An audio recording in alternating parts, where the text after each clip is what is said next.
வணக்கம். City man Tamil செய்தி பத்திரிகை யூடியூப் சேனலின் செய்திகள்.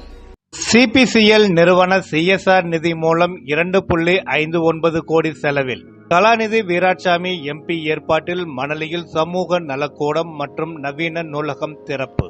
வடசென்னை நாடாளுமன்ற உறுப்பினர் டாக்டர் கலாநிதி வீராசாமி முயற்சியால் சிபிசிஎல் நிறுவனத்தின் சிஎஸ்ஆர் என்ற சமூக பாதுகாப்பு நிதி மூலம் திருவெற்றியூர் சட்டமன்ற தொகுதியின் திருவெற்றியூர் மத்திய பகுதி 18வது வட்டத்திற்குட்பட்ட நெடுஞ்செழியன் நகர் பகுதியில் ரூபாய் 49 லட்சங்கள் மதிப்பீட்டில் சமூக நலக்கூடத்தையும், திருவெற்றியூர் மத்திய பகுதி 21வது வட்டத்திற்கு உட்பட்ட பாடசாலை தெருவில் அரசு உயர்நிலைப் பள்ளியில் ரூபாய் 2 கோடியே 10 லட்சங்கள் மதிப்பீட்டில் நவீன நூலகம் மற்றும் அறிவு மையம் ஆகியவற்றை இன்று 21/1/2026 காலை சென்னை வடகிழக்கு மாவட்ட திமுக செயலாளர் மாதாவரம் எஸ். சுதர்சனம் எம்எல்ஏ தலைமையில் மணலி மண்டல குழு தலைவரும் மத்திய பகுதி திமுக செயலாளருமான ஏவி ஆறுமுகம் முன்னிலையில் கல்வெட்டை திறந்து வைத்து ரிப்பன் வெட்டி திறந்து வைத்தார் வடசென்னை நாடாளுமன்ற உறுப்பினர் டாக்டர் கலாநிதி வீராசாமி.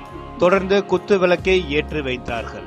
இந்நிகழ்ச்சியில் மண்டல உதவி ஆணையர் தேவேந்திரன், சிபிசிஎல் நிர்வாக இயக்குனர் சங்கர், நிதி இயக்குனர் ரோஹித்குமார் அகர்வால், வட்டக்கழக செயலாளர்கள் முத்துச்சாமி, சாலை கணேசன், பள்ளி தலைமை ஆசிரியர் மற்றும் ஆசிரியர்களுடன் சட்டமன்ற தொகுதிக்குட்பட்ட தலைமை செயற்குழு, பொதுக்குழு உறுப்பினர்கள், மாநில மாவட்ட பகுதி திமுக நிர்வாகிகள் உள்ளிட்ட பலர் கலந்து கொண்டார்கள்.